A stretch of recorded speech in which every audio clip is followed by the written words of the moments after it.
여러분, 사람들이 마음먹기에 달렸다라는 말들을 많이 하지 않습니까? 정말 그런 것 같습니다. 제가 이번 한 주간에 어떤 목사님과 이제 통화를 했어요. 근데 이제 개척을 이제 막 하신 목사님께서 교회 성도분들이 얼마나 예배를 드려요? 그랬더니 한 30여 명 정도 같이 모여서 예배합니다. 그랬더니 그렇게 많이 오라고 하시는 거예요. 근데 반면에 또 우리 큰 교회를 또 섬기고 있는 한 목사님과 통화를 하는데 성도가 얼마나 모여요? 30여 명 정도 모입니다 하더니 아이고 힘들어서 어떻게 그러시는 거예요. 누군가에게 볼 때는 이 무리가 적은 무리로 보일 수도 있고 누군가가 볼 때는 이 무리가 많은 무리로 보일 수도 있습니다. 그러나 정말 중요한 것은 한 사람이라도 한 영혼이라도 오늘 말씀을 듣고 변화될 수 있다면 우리는 그것으로 만족하는 것이죠. 단 한 사람이라도 말씀을 듣고 변화되고 그리스도를 영접하고 믿음으로 살아갈 수 있다라고 한다면 그 어떤 어려움도 환난도 인내하며 이겨낼 수 있을 것입니다. 여러분, 내 평생에 가는 길이라는 찬양 잘 아시죠? 저도 굉장히 좋아하는 찬양입니다. 저에게도 이 찬양은 굉장히 좀 은혜롭게 다가왔던 찬양 중에 하나이죠. 하나님께서 주신 이 아름다운 멜로디, 이 가사는 우리들의 마음에 감동을 주기에 부족함이 없는 것 같아요. 그런데요, 이 찬양에 어떤 사연이 조금 숨겨져 있습니다. 이제 작사가가 누구냐면요, 호레이쇼 게이츠 스파포드라는 사람이에요. 태생이 뉴욕이고요. 시카고에 또 변호사이기도 했고 대학 교수이기도 했었습니다. 1873년에 12월 22일에 새벽 2시에 뉴욕을 출발한 기선과 영국의 범선이 충돌을 해요. 큰 사고가 일어납니다. 2시간 동안 226명이라는 사람들이 목숨을 잃는 그런 엄청난 사건이 일어납니다. 근데 이 사건으로 인하여서 이 스파포드의 네 자녀들은 전부 목숨을 잃게 돼요. 그의 어머니와 그의 엄마죠. 내 아이들의 엄마와 내 아이들은 그 배를 같이 타고 있었는데요. 엄마를 제외한 4명의 아이들은 전부 그 자리에서 물에 빠져 죽게 됩니다. 그리고 홀로 스파포드의 아내만이 살아서 이 안타까운 소식을 스파포드에게 전하게 되는 것이죠. 그나마 감사한 것은 이 스파포드의 그 자녀들, 가족들은 이 유럽 여행을 떠나기 얼마 전에 시카고에서 가진 무디의 전도 집회에서 복음을 듣고 예수 그리스도를 영접하고 구원받은 주님의 자녀가 된 것으로 그나마 위안을 받을 수 있습니다. 한날 이제 배를 타고 이 장소를 지나가고 있었어요. 그 네 아이들이 가라앉았던 그 물속으로 가라앉았던 그 똑같은 장소를 그 배를 타고 지나가고 있었습니다. 그때 선장이 이 스파포드에게 알려주는 거예요. 이곳이 바로 그곳입니다. 그 사고가 났던 현장입니다. 아비된 이 스파포드의 마음이 어땠을까요? 굉장히 가슴이 미어지고 찢어질 듯한 마음을 가지고 있었겠죠. 근데 그때 하나님께서 이 스파포드에게 어떤 한 가지 영감을 주십니다. 잔잔한 강 수면과 같은 평화가 내가 너와 함께 동행할 때 있을 것이다. 슬픔의 파도가 넘실거릴 때나 좌절로 낙심할 때나 내 운명이 어떠하든지 간에 나는 너와 함께하고 있다. 그러므로 너는 나로 인하여서 만족해라. 이런 영감과 감동을 스파포드가 바꾸는 그 자리에서 5절까지 가사를 써내려가기 시작합니다. 여러분, 그 스파포드의 그 인생에서요, 2가지의 큰 시련이 있었습니다. 시카고 대화재 때 그가 가지고 있던 모든 재산을 잃어버린 사건과 또 물속에서 내 자녀를 잃어버린 사건이죠. 그런데 이 스파포드는 이러한 환경 속에서도 이 모든 어려움 가운데서도 내 영혼은 만족합니다라는 고백, 하나님의 뜻은 이루어집니다라는 그 고백을 이 찬양의 가사 속에 녹여냈던 것입니다. 또 작곡가도 있습니다. 이 곡의 작곡가는요, 필리폴 블리스라는 분이에요. 블리스는 사실 무디와 함께 사역을 했던 분 중에 한 분이시죠. 굉장히 젊은 나이에 생을 마감했습니다. 38세라는 짧은 나이에 생을 마감했습니다. 1876년에 이 무디와 블리스가 스파포드를 만나러 방문했을 때 스파포드는 자신의 그 시에, 그 배에서 적었던 그 시에 멜로디를 좀 붙여줄 것을 그에게 부탁합니다. 왜냐하면 이 블리스는 음악을 하는 사람이었거든요. 그래서 1876년 11월 마지막 금요일에 시카고의 한 홀에서 한 1000여 명 정도 이상의 사역자들이 모인 집회에서 이 블리스가 작곡한 이 곡을 아름다운 스파포드의 가사를 붙여서 부르게 됩니다. 그 곡이 바로 여러분들이 알고 계시는 내 평생에 가는 길이라는 찬송가이죠. 근데 이 곡을 소개하고 나서 한 달 뒤 아이들을 놓고 이 블리스와 그의 아내가 함께 사역을 하러 떠났습니다. 근데 그때에 기관차를 타고 가지고 철교가 무너지는 사건이 일어나요. 철교가 무너져요. 160명의 승객 가운데 59명의 시체를 찾았습니다. 그 14명의 생존자를 알았죠. 그 나머지는 시체를 찾지 못할 정도로 불에 타 죽게 되고 물에 빠져 죽게 되는 참 안타까운 사고가 있게 됩니다. 그 안타까운 현장에 블리스와 함께 있었습니다. 이 블리스는 불을 모면했어요. 불을 피할 수 있는 길이 있었는데 그의 아내가, 그의 부인이 불꽃 속에서 빠져나올 수 없는 것을 눈으로 목격하고는 그 아내를 안고 그와 함께 그곳에 남아서 맹렬한 불꽃 속에서 죽음을 맞이하게 됩니다. 작사가의 자녀들이 이 대서양 한복판에서 수장된 것이나 이 작곡가의 부부가 오하이주의 어느 강에 수장된 것이나 아주 짧은 기간에 비슷한 모양으로 일들이 벌어졌습니다. 그렇지만 그들이 만든 이 찬송가는 여전히 우리들 마음속에 되새겨지고 불리우면서 큰 감동들을 주고 있는 것이지요. 여러분, 이 찬송가는요, 감당하기 어려운 그 고통 가운데서도 주님을 바라본 사람들의 생생한 간증의 멜로디이자 간증의 가사인 것이죠. 우리 한번 찬양의 가사를 한번 보실까요? 내 평생에 가는 길 순탄하여 늘 잔잔한 강 같든지 큰 풍파로 무섭고 어렵든지 나의 영혼은 늘 편하다. 내 영혼 평안해. 그들의 상황은 절대로 편하지가 않았습니다. 그렇죠. 아이를 잃어야만 했고 자신의 목숨을 잃어야만 했지만 하나님께서는 그들에게 이런 고백을 하게 하는 것이에요. 나와 동행하는 인생은 순탄한 인생이고 큰 풍파가 눈에 보인다 할지라도 예수 그리스도께서 함께 하신다라고 한다면 그 풍파는 큰 풍파가 아니라는 거예요. 우리는 늘 평안할 수 있다는 것입니다.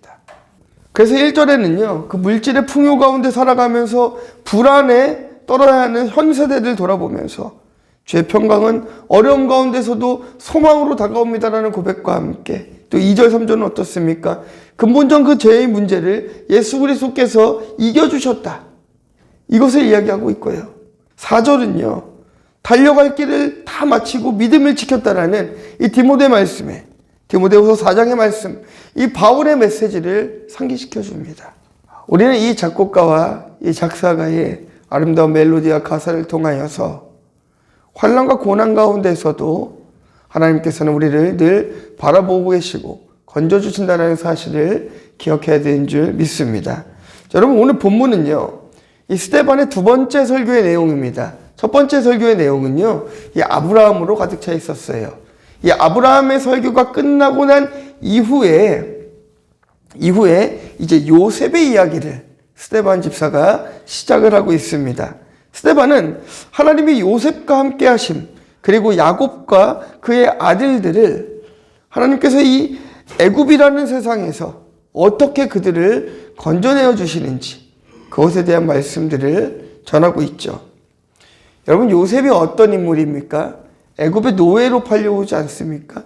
노예로 팔려와서는 노예의 신분에서 그 죄수의 자리에서 바닥까지 내려갔다가 하나님의 은혜로 애굽의 총리까지 되는 그런 둘도 없는 믿음의 사람인 것이죠. 그냥 단순히 그가 죄수로 끌려갔다 이것이 아니고요. 이 요셉은 아주 밑바닥까지 갔던 인생입니다.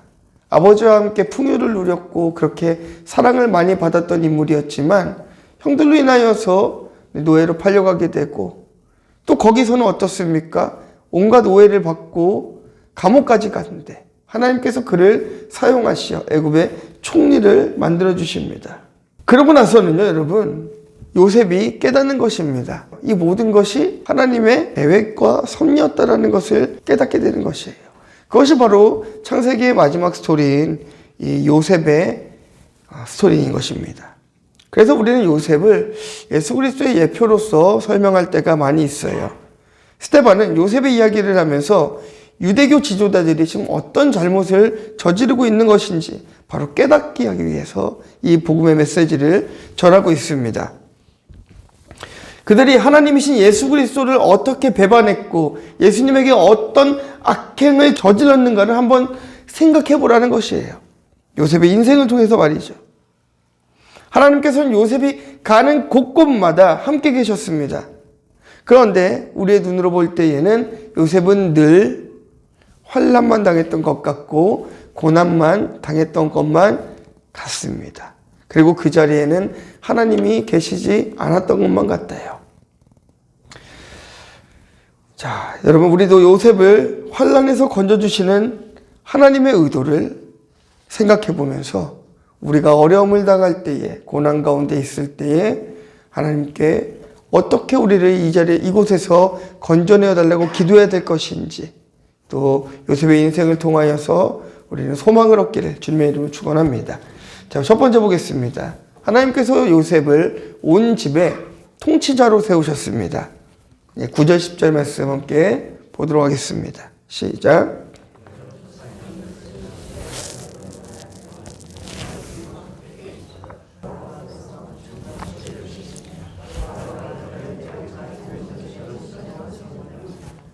아멘. 자, 여러분, 요셉은 형제들의 질투로 인해서 애굽으로 팔려갑니다. 하지만 하나님께서는 그를 환난 가운데서 건져내어 주시고 애굽과 온 집의 통치자로 요셉을 세우게 됩니다. 여러분, 시편 말씀에 보면 이런 말씀이 있어요. 여호와의 선하심을 맛보아할지어다라고 이야기하면서 그에게 피하는 자는 복이 있도다라고 이야기합니다. 그것이 다윗의 고백입니다. 요셉은 형제들의 시기로 인하여서 애국에 팔려갔죠. 그리고 아주 환난과 그 고난과 고통들을 다 당하는 처지에 놓여 있었습니다. 노예의 삶을 살아가게 되었어요. 형제들에게 팔려가서 노예의 삶을 살게 되고 희생되어지고 아주 참혹한 삶을 살아가게 되었습니다. 그러나 결국에 나중에는 어떻게 되죠? 형들을 구원할 구세주로서 요셉이 짠하고 나타나게 되는 것이죠. 마찬가지로 예수님께서는 유대인들에 의해서 여러분 어떻게 됐습니까? 죽음에 팔아 넘겨졌지만 이들을 구원하기 위해서 다시 메시아로 오시는 주님이신 줄 믿습니다.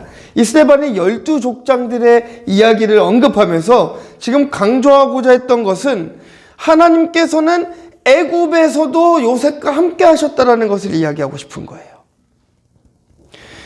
애굽에서도 그가 고난 가운데 있을 때에도 요셉과 함께하고 있다라는 거예요. 요셉만 하나님께서 보호해주고 계셨던 것이 아니라 야곱과 요셉을 팔아 넘겼던 그의 형제들 또한 하나님께서 그들을 보호하고 계셨다라고 분명히 이야기하고 있는 것입니다. 왜냐하면요, 요셉은 우리를 죄 가운데서 건져주실 예수 그리스도의 모형으로서 예수 그리스도의 십자가의 사역이 예정되었던 것과 같이 하나님의 계획인 듯 요셉이 애굽으로 팔려가는 이 모든 사건 또한 하나님의 섭리 가운데 일어났다는 것이에요. 형들이 그를 팔아넘긴 사건, 그가 노예로 팔려가고 죄수로서 감옥에 가는 이 모든 일련의 사건들은 하나님의 크신 계획과 섭리 가운데 일어났다라는 것을 지금 스데반 집사가 이야기하고 있는 것입니다. 그러면 여러분, 하나님께서는 왜 애굽으로 보냈을까요? 많은 곳들 중에서 애굽으로 보낸 이유가 뭘까요? 애굽은요, 그 당시에 우상의 집결지였습니다. 우상의 집결지. 문화적으로는 하나님을 믿는 자들이 아주 살아가기에 쉽지 않았던 그곳입니다. 여러분, 저도 베이징에서 꽤 오랜 시간을 살았습니다. 중국에서 오랜 시간을 살지 않았습니까? 근데 그 땅도 그래요. 거기도 가보면은 기독교의 흔적들을 찾기는 정말 힘듭니다. 대신에 불상이라든지 샤머니즘이라든지 이런 것들은 아주 빠른 속도로 발전해 나가는 것을 볼 수가 있었습니다. 우리 선교사님도 계시지만 일본도 마찬가지 아니겠습니까? 그 당시에 애굽은 바로 그런 곳들이었어요. 우상의 집결지이자 복음이라고는 들어갈 수 없는 그곳이었습니다. 그런데 하나님께서는 요셉을 그 척박한 땅으로 보내시는 것이에요. 그 이유는요, 하나님은 가나안 땅에서만 일하시는 하나님이 아니라 지역을 초월하고 온 세계를 초월하셔서 애굽에서도 역사하실 수 있는 하나님이라는 것을 말씀은 나타내기 위해서 요셉을 그 땅으로 보내셨던 것이죠. 요셉이 애굽으로 팔려갔지만 극한 어려움 가운데서도 다시 살아날 수 있었던 것은 하나님의 은총이라는 것입니다. 여러분 믿으십니까? 하나님께서 야곱의 12아들들을 선택하여서 세우시고 그 중에 요셉을 택하셔서 환난과 굶주림에서 건져서 이 젖과 꿀이 흐르는 약속의 땅을 예비하시는 것이에요. 때로는 우리가 하나님 앞에 고난을 당하고 환난을 당할 때가 있습니다. 어려움 가운데 있을 때가 있습니다. 우리는 그럴 때 낙심하고 좌절합니다. 그러나 우리가 요셉과 같이 한번 생각해 보실까요? 요셉이 노예로 팔려갈 때에도, 감옥에 갇힐 때에도 하나님을 원망하는 대목은 보이질 않습니다. 오히려 하나님의 뜻을 구하고 이 속에 숨겨져 있는 하나님의 의도가 무엇인지를 생각하려 했었습니다. 그리고 기도했죠. 여러분이 당하고 있는 시련과 고난의 끝에는 하나님의 크신 섭리가 있다는 것을 바로 기억해야 된다는 것이에요. 눈으로 볼 때에는 이 총리로 요셉을 세운 것이 바로라고 보여지고 있지만 궁극적으로 그를 치리자로 세우신 분은 바로 하나님이라는 사실을 우리는 기억해야 됩니다. 이렇게 이스라엘 백성들을 하나님께서 구속하기 위하여서 오래전부터 예비하시고 섭리하신 것이에요.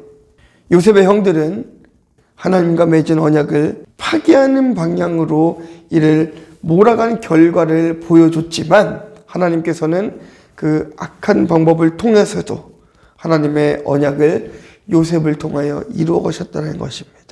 여러분, 가끔 그럴 때가 있는 것 같습니다. 뭔가 우리가 잘못된 길로 갈 때에 보이지 않는 손이 우리를 옳은 길로 땡겨가는 걸 우리가 느낄 때가 있죠. 그리스도인들에게 어떤 분들은 그렇습니다. 그렇게 말씀하시더라고요. 여자들의 감이다 이렇게 얘기하시더라고요. 여자 말을 잘 들으면 잘 산다. 근데 저는 좀 바꿔서 말하고 싶습니다.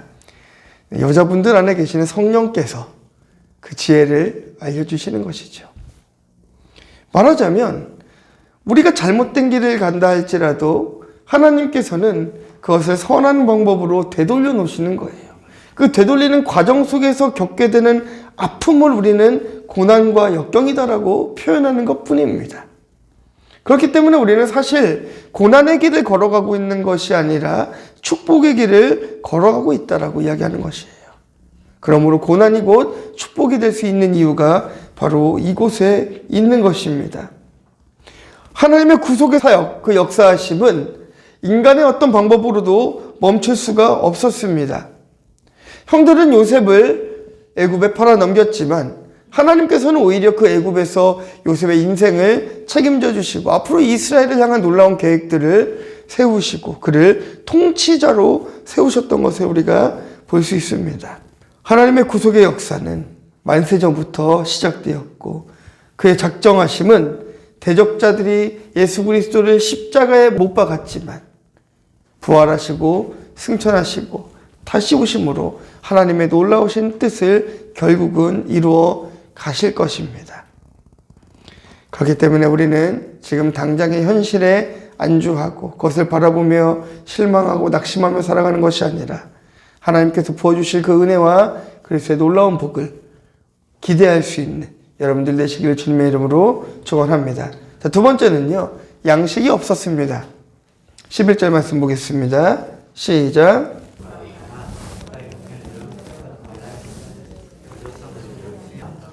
환란이 지금 어디에 있다라고 말씀하고 있습니까? 애굽에만 있는 것이 아니라 애굽과 가나안에 있다라는 것이에요. 여러분, 그런 질문들 많이 하시지 않습니까? 왜 예수 안 믿는 사람들이 더 잘 삽니까? 라는 질문들을 많이 하시지 않습니까?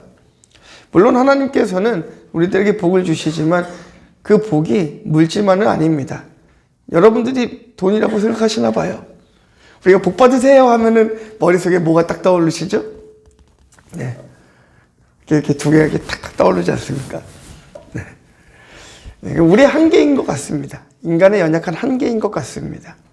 그러나 하나님께서 말씀하시는 이 복은 물질에 이제 관여하지 않죠. 물질뿐만이 아니고 우리의 영혼에 대한 구원뿐만이 아니라 이 땅에 하나님께서 주시고자 하시는 땅의 약속도 물론 다 포함이 되어 있는 것입니다. 젖과 꿀이 흐르는 땅이라고 하나님께서 가나안을 지정해 주셨다라고 한다면 가나안은 흉년이 들면 안 되는 땅 아니겠습니까? 그런데 애굽과 가나안에 흉년이 들었다라고 합니다. 그뿐만이 아니에요. 가나안에서 하나님께서 해결책을 주신 것이 아니라 애굽에서 하나님께서 해결책을 주십니다. 애굽은 세상을 의미하고 가나안은 말하자면 교회 아니겠습니까? 네. 하나님의 백성들이 모인 공간 아니겠습니까? 그런데 하나님의 백성들이 모인 공간에서 그것을 해결해 주시는 것이 아니라 애굽에서 그것을 하나님께서 해결해 주시기로 기다리고 있습니다.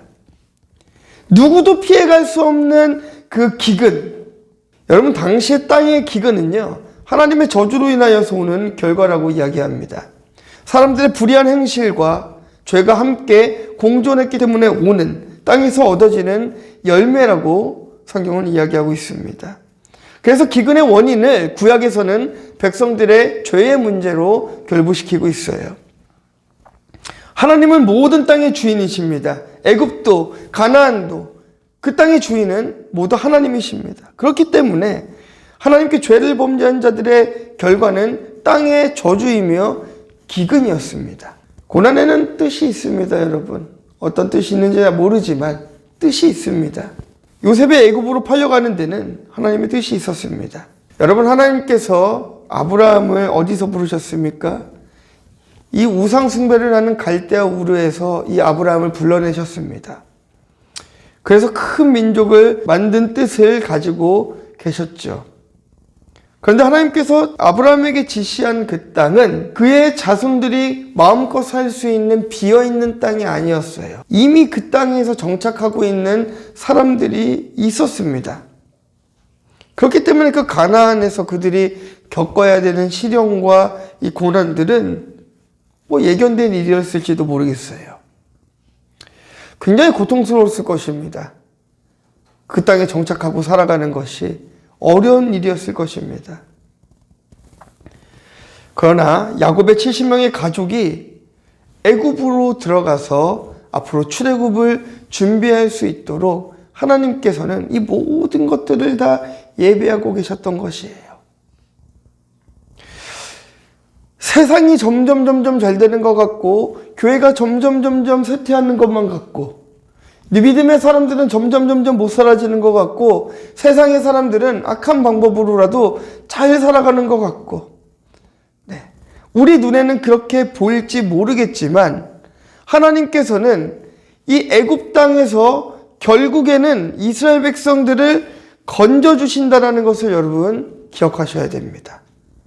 하나님께서 애굽에 있는 백성들을 다시 건져서 광야로 데리고 오시는 거예요. 여기서 누릴 수 있는, 세상에서 누릴 수 있는 향락과 세상에서 누릴 수 있는 부와 그 명예들로부터 하나님께서는 그들을 탈피시켜서 어디로 보내십니까? 광야로 보내십니다. 양식이 더 없는 곳으로 보내십니다. 이 기근은 여러분 기근은 아무것도 아니에요. 기근은 어느 정도 시간이 지나면 음식이 생기지만 하나님께서는 그들을 광야로 내버리시지 않습니까? 먹을 것이 없는 광야로요. 왜 그랬습니까? 하나님을 바라보라는 것이잖아요. 하나님을 바라보라는 것이에요. 여러분 좀 쉬운 말로 해보겠습니다. 네. 하나님 먹을 거 주세요. 먹을 거 주시고, 하나님 입을 거 주세요. 입을 거 주시고, 하나님 비를 내려주세요. 비를 내려주시고, 하나님 병을 치료해 주세요. 병을 치료해 주시고. 여러분 하나님께서는 이런 방법으로 이스라엘 백성들을 끌고 가셨습니다. 오직 하나님만 바라보라는 것이에요. 여호와 하나님만 바라보라는 것입니다. 여러분 그 땅에 환란이 일어났다, 그 땅에 먹을 양식이 없었다라고 이야기하고 있는데요. 여기서 사용하고 있는 이 양식은요, 동물이 먹는 건초를 의미합니다. 말하자면 동물조차도 먹을 수 없을 정도로 다 메말랐다라는 거예요. 인간만 먹을 게 없는 게 아니라 동물도 먹을 수 없을 정도로 다 메말라 버린 거예요. 애굽과 이 가나안은 전부 다 그렇게 메말라 버렸습니다. 그런데 어떻습니까? 하나님께서는 요셉을 애굽으로 보내셔서 흉년과 풍년을 준비하게 하시지 않습니까? 풍년의 때에 흉년의 때를 대비해서 음식을 축적시키고, 흉년의 때에 그것을 먹고 그것을 곡식들을 풀어서 애굽이 살아가게 하십니다.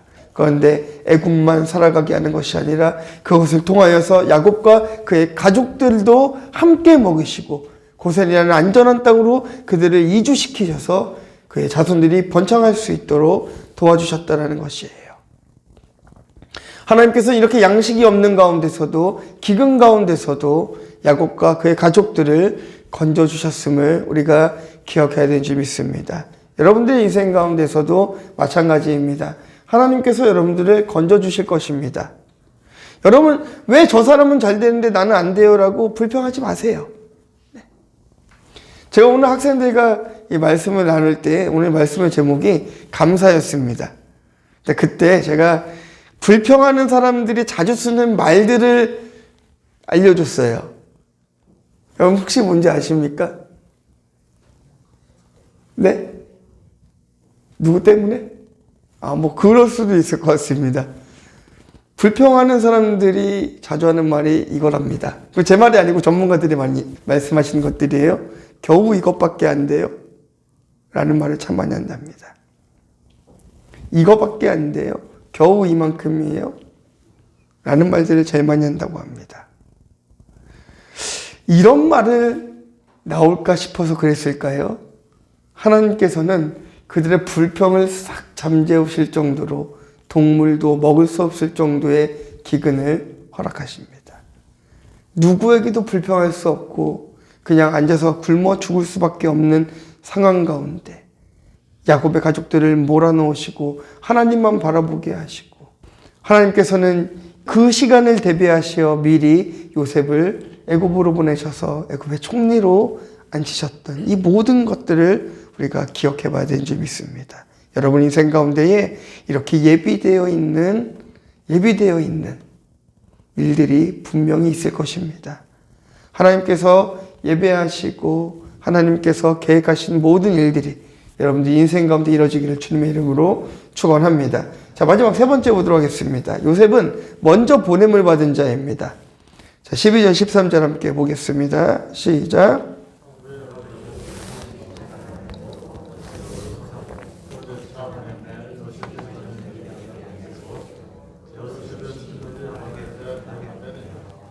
여러분 그 애굽에 기근이 생겼다라는 말은요, 여러분 굉장히 심각한 지금 상황인 것입니다. 애굽은요 홍수 때에 나일강이 이렇게 범람을 해요. 나일강이 범람을 해서 주변에 이제 옥토로 변해서 곡창지대가 이렇게 형성이 되어 있었습니다. 물이 부족하지 않고 땅이 굉장히 좋기 때문에 곡식들이 잘 자라나요. 그런데 이 기근이 일어났다라는 것은 지금 엄청난 애굽뿐만이 아니고 이거는 아주 재앙과 같은 일들이 벌어졌다는 거예요. 네. 그 가운데 애굽은 양식 걱정을 하지 않았습니다. 하나님께서 요셉에게 주신 지혜 때문이지요. 그리고 하나님은 야곱이 이 애굽에 대한 소문을 경청하게 하셨어요. 그리고 그 소문을 믿고 애굽으로 사람을 보내기로 작정합니다. 아들들을 보내는 것이에요. 이곳에도 하나님의 섭리가 숨겨져 있죠. 그것이 야곱이 그 소식을 듣게 된 것도 하나님의 섭리인 것이고요. 그것을 믿고 아들들을 보낸 것 또한 하나님의 계획과 섭리인 것입니다. 계속되는 그 기근 중에서 야곱은 애굽으로 양식을 구하기 위해서 베냐민을 제외한 형제들을 모두 보내죠. 애굽으로 양식을 구하기 위해서 아들들을 먼저 보낸 것은 야곱이었지만 그보다 먼저 보냄을 받은 요셉이라는 하나님의 사람이 이 애굽 땅에서는 기다리고 있었습니다.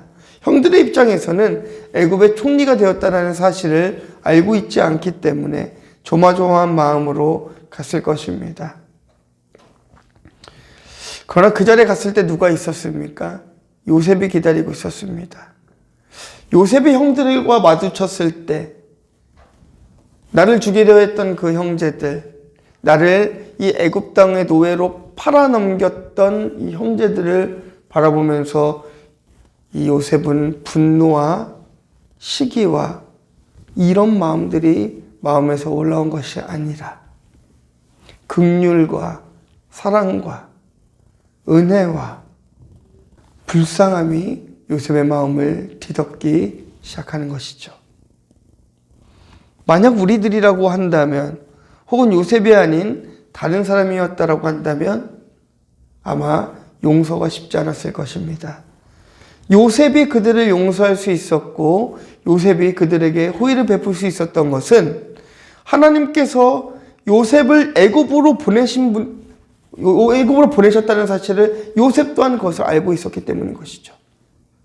내가 팔아서 8년 넘겨왔지만 이 모든 것이 하나님의 섭리였으며 내가 지금 애굽의 총리까지 지내고 있는 것 또한 하나님의 섭리라는 것을 이 요셉 또한 그것을 알고 있기 때문에 내가 어떻게 쓰임받아야 되는 것인지 하나님 앞에 어떻게 쓰임받아야 되는 사람인 건지를 그가 잘 알고 있었기 때문에 요셉은 형들에게 호의를 베풀었습니다.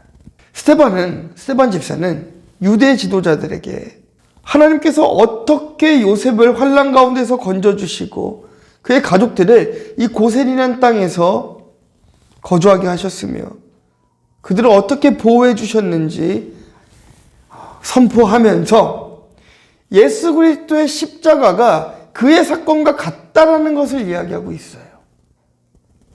그리스도의 십자가가 한 사람의 희생으로 인하여서 많은 사람들의 죄의 문제를 해결해주고 이 말씀을 듣고 있는 유대인 너희들의 죄들을 건져내주기 위해 그리스도의 십자가에 못 박혀 죽으셨다는 사실을 요셉을 통하여서 지금 이야기하고 있는 것입니다. 요셉 한 사람이 애굽으로 팔려와서 그 어려움을 당하고 고통을 당하고 결국에는 그 야곱의 가족들이 요셉을 통하여서 다시 회복되었듯이 예수 그리스도의 죽음으로 인하여서 너희들 또한 회복될 수 있는 사람들이며 너희들이 죽인 그 예수가 그런 분이라는 사실을 스데반 집사는 지금 유대 지도자들 앞에서 이 말씀을 선포하고 있는 것입니다. 요셉은 그 누구도 원망하지 않았습니다. 하나님의 뜻을 발견하기 위해서 기다리고 있었습니다. 우리가 하나님 앞에 이런 자세가 필요하지 않겠습니까? 저는 여러분들이 이 땅 가운데 먼저 보냄을 받은 자로 사용받기를 주님의 이름으로 축원합니다. 악한 세대 가운데에 악한 도구로 사용받는 것이 아니라 선한 도구로 사용받는 여러분들 되시기를 주님의 이름으로 축원합니다. 요셉의 인생은 예수 그리스도의 인생과 너무나 닮아 있었습니다. 그러나 그 끝은 언제나 기쁨과 감사와 구원이었던 것을 우리가 기억하고 지금 당하고 있는 조그만 어려움들을 잘 견디며 믿음으로 이겨내길 주님의 이름으로 축원합니다. 그래서 우리가 한번 두 눈을 감고 잠시 내 평생에 가는 길이라는 이 찬양을 잠시 묵상해 봤으면 좋겠습니다. 네, 제가 연주로만 준비했거든요. 그래서 연주 한번 들으시면서 한 4분 정도 돼요. 한번 여러분들 살아온 인생들도 한번 정리해 보시고, 혹시나 내가 지금 어려움을 좀 당하고 있다라고 한다면 하나님 이 환난 가운데서 나를 건져내어 달라고, 나를 선한 도구로 사용해 달라고 잠시 묵상할 수 있는 시간이 되기를 바라겠습니다. 틀어주세요. 참 아름다운 멜로디죠. 너무 아름다워서 이 곡 속에 숨어 있었던 작사가와 작곡가의 슬픔도 잠시 잊은 것 같습니다. 이 아름다운 멜로디는 그가 가장 어려움을 당했을 때에, 가장 환난 가운데 있었을 때에 여러분 나왔던 멜로디입니다. 여러분의 인생 가운데 어려움이 찾아와도 괜찮습니다. 하나님이 여러분과 함께 하신다라고 한다면 언제나 하나님의 계획은 늘 선하시기 때문에 여러분 조금 어려움이 찾아와도 괜찮습니다. 우리가 늘 하나님만 의지하게 된다면, 의지할 수만 있다면, 주님과 동행할 수만 있다면 우리 하나님께서는 여러분들을 환난 가운데서 건져내실 지혜를 허락하시고 어려움 가운데서도 하나님께서 함께 하실 줄 믿습니다. 포기하지 않으시기를 바랍니다. 낙심하지 않으시기를 바랍니다. 네. 우리 하나님의 뜻은 언제나 선하십니다. 그것을 기억하셨으면 좋겠습니다. 실패도 선합니다. 우리가 생각하는 실패도 하나님께서는 선하다라고 보여주실 수 있습니다. 내 뜻대로 안 되는 어떤 일들이 있는다 할지라도, 그것이 내 생각과 다르게 일들이 흘러간다 할지라도 하나님은 언제나 여러분과 함께 하십니다. 그래서 여러분들은 하나님만 잘 붙잡고 의지하고 있으면 상황이 변하지 않는다 할지라도 여전히 주님으로 행복하실 것입니다. 어려움이 회복되지 않는다 할지라도 주님으로 만족할 수 있을 것입니다. 우리 함께 기도했으면 좋겠습니다. 하나님, 나를 선한 도구로 사용하여 주시어서 하나님 어딜 가나 화평의 도구로, 평화의 도구로 사용받게 하여 주시옵소서. 내 뜻과 다르게 나에게 어려움이 다가온다 할지라도 하나님 늘 나와 동행하여 주시어서 내 마음을 위로하여 주시고 나와 함께 하셔서 하나님 고난 가운데서 건져내어 달라고 같이 한번 기도하도록 하겠습니다. 하나님 감사합니다.